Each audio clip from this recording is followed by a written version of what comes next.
ketika seseorang mengatakan kemanusiaan, humanis, itu mempresuposisikan atau mengasumsikan bahwa manusia pada dasarnya baik. Ya, karena manusia pada dasarnya baik, maka urgensi pemberitaan Injil yang menyadarkan bahwa manusia itu rusak dalam dosanya dan mereka butuh Tuhan Yesus Kristus untuk keselamatan mereka, itu tidak menjadi urgen lagi. Jadi tidak ada urgensinya lagi.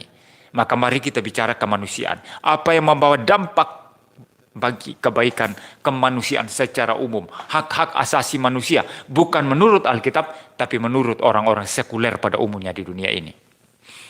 Maka LGBT hak asasi. Engkau jangan katakan itu dosa. Jangan menghakimi mereka. Tapi terima saja mereka. Karena mereka tidak membuat itu untuk diri mereka. Ya, Tuhan pun mengasihi mereka tanpa mempertanyakan gender mereka. Ini bukan ajaran Alkitab, saudara. Ini bukan hak asasi manusia versi Alkitab. Hak asasi manusia versi Alkitab itu sifatnya sakral, sifatnya suci. Artinya harus sesuai dengan order of creation. Bagaimana Tuhan mencipta manusia? Hanya laki-laki dan perempuan. Maka gender yang dikenal Alkitab untuk manusia, ya, bukan untuk segala sesuatu, ya. Ya, nanti kalau saudara bahasa Yunani atau bahasa asli Alkitab, saudara temukan ada gender yang netral, maskulin, feminin dan lain sebagainya, begitu kan? Ya, tapi untuk manusia tak pernah itu ada netral.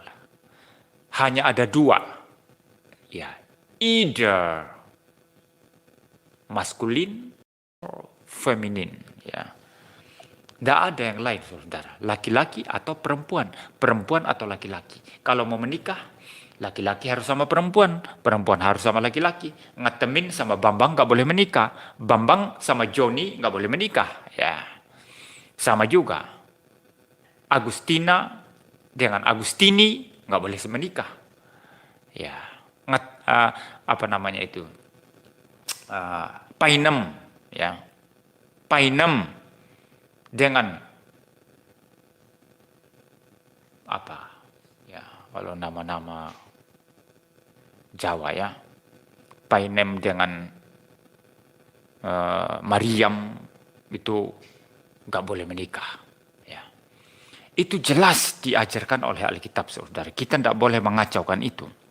Nah, ketika kita menegakkan hak asasi manusia, itu berarti kalau dalam hal gender, kita mengenal hak asasi laki-laki, hak asasi perempuan, hak bagaimana relasi laki-laki dan perempuan, bagaimana keadilan, bagaimana ordernya, ya, sesuai dengan order of creation, ya, laki-laki bagaimana, perempuan bagaimana, bagaimana perannya masing-masing atau role-nya, itu yang kita bicara.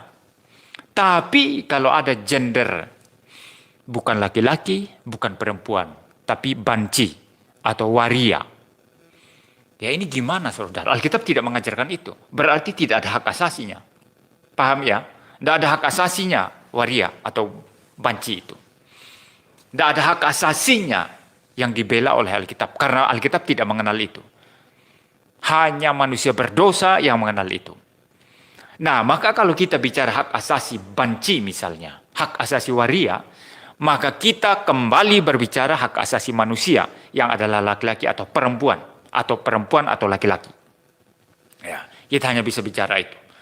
Maka paling-paling kita bicara, mereka juga diciptakan menurut gambar dan rupa Allah, tetapi mereka tidak boleh mengingkari natur mereka sebagai laki-laki.